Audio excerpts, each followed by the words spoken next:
Hello, moi c'est Sam, j'espère que vous allez bien. Je vais vous expliquer aujourd'hui dans cette première partie de vidéo qu'est-ce qu'un bail commercial et comment le reconnaître.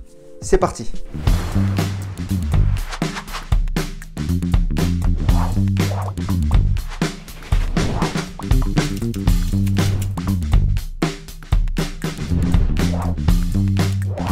Alors quand pouvons-nous prétendre être dans un bail commercial? Pour bénéficier du statut des baux commerciaux, il faut un local ou un immeuble clos et couvert et le locataire doit être inscrit au RCS, c'est-à-dire le registre du commerce et des sociétés. Ce qu'il faut savoir, c'est qu'aucune loi aujourd'hui n'exige d'établir un bail écrit pour un bail commercial. Un bail verbal entre les parties est suffisant, mais je vous conseille bien évidemment de passer par un professionnel. Alors quelle activité est possible avec le bail commercial? Le bail doit être précis sur l'activité à exercer dans les lieux loués. Le locataire ne peut pas modifier à lui seul la destination du local. Il existe deux types de baux. Le bail tout commerce qui autorise toute activité, le bail spécifique qui autorise une activité principale.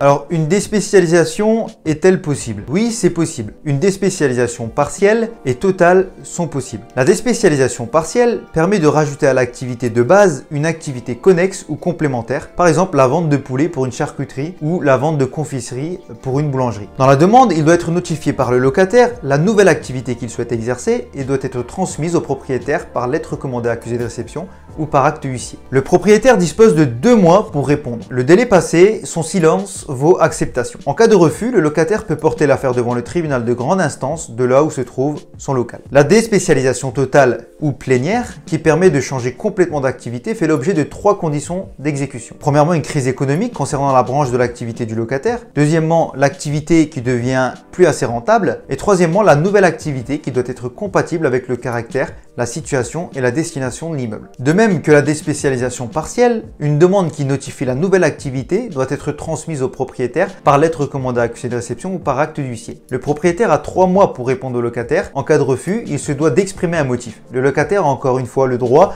de porter la demande au tribunal de grande instance. Alors qu'est-ce qui va définir vraiment que nous soyons dans un bail commercial ou pas? Différents types de locaux peuvent être loués avec un bail commercial. Boutique, bureau, hangar, entrepôt, etc. Mais le caractère commercial de la location ne dépend pas de l'usage de ces locaux ou même de l'activité exercée. Il se peut que le locataire ait signé un bail non commercial tout en exerçant une activité commerciale. Ce que définit le fait d'être dans un bail commercial, c'est le bail lui-même. Il faut avoir signé un bail dit commercial. Qu'est-ce qu'un bail précaire? Le bail dérogatoire, appelé communément bail précaire, par exemple, n'est pas un bail commercial. C'est un bail de courte durée, de 3 ans maximum, dont plusieurs contrats peuvent être formés sans excéder 36 mois au total. Ce bail peut être utilisé aussi bien pour un usage de bureau que de boutique. Il n'ouvre pas de droit au renouvellement automatique, sauf si le locataire est laissé dans les lieux au bout des 3 ans. Dans ce cas-là, le bail peut devenir un bail commercial et avoir une durée minimale de 9 ans. Alors, quelle est la durée de location d'un bail commercial? La durée minimale d'un bail commercial est de 9 ans, mais elle peut être plus longue. Toute durée inférieure à 9 ans rend le contrat nul. Chaque période de 9 ans est divisée en 3 périodes de 3 ans. C'est ce qu'on appelle le fameux 3-6-9.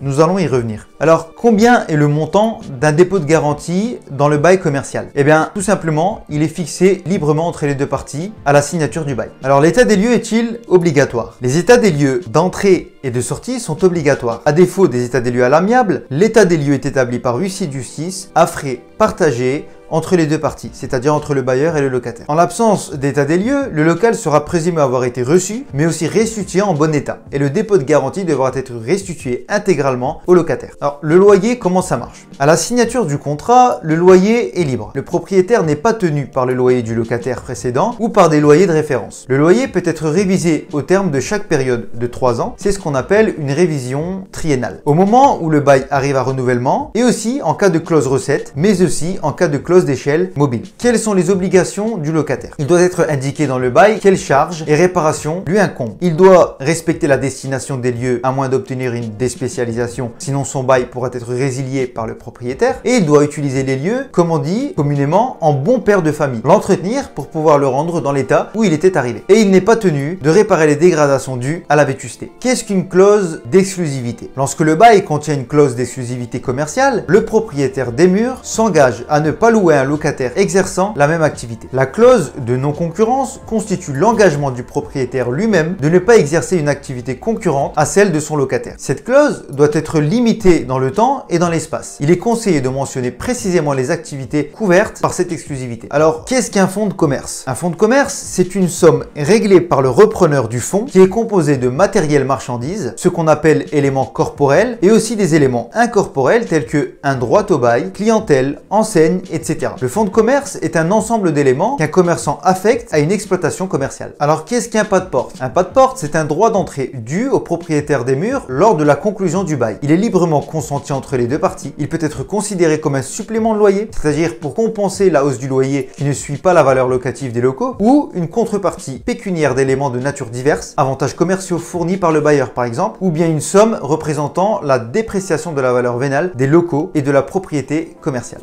Alors, qu'est-ce qu'un droit au bail? Eh bien, un droit au bail, c'est une somme que verse le repreneur d'un bail existant au locataire sortant. C'est le droit d'occuper les locaux et de bénéficier du droit au renouvellement du bail. Il est à préciser que le bail est un des éléments, bien sûr, du fonds de commerce. Comment les charges sont réparties? Alors, c'est un sujet qui vous concerne le plus, les charges. Comment elles sont réparties? Eh bien, les baux commerciaux doivent prévoir en annexe un inventaire des charges locatives avec la répartition entre le bailleur et le locataire. Les dépenses des grosses réparations et les honoraires liés à ces travaux, les travaux effectués pour vétusté ou de mise en conformité du local, les impôts tels que la contribution économique territoriale, les taxes et les redevances destinées aux propriétaires, mais aussi les honoraires de gestion de loyer. Attention, si c'est un ensemble immobilier, les travaux, les impôts ou charges destinées aux locaux vacants. Diverses taxes peuvent être imputées aux locataires, comme la taxe foncière, les impôts, etc. Le bailleur doit établir chaque année un état récapitulatif et doit informer le locataire de toute nouvelle charge. Cela est impératif. Tous les 3 ans, le bailleur devra communiquer au locataire un état prévisionnel des travaux envisagés dans la période triennale, avec un budget prévisionnel et un état récapitulatif des travaux réalisés durant les 3 années précédentes. Voilà, c'est la fin de cette introduction sur le bail commercial. Si vous voulez savoir comment réviser et renouveler un bail commercial, je vous invite à cliquer sur la deuxième partie de la vidéo en bas à droite de l'écran. Et surtout, n'hésitez pas à liker, vous abonner et activer la cloche des notifications pour recevoir toutes les nouvelles vidéos. À bientôt sur La Boîte à Maison.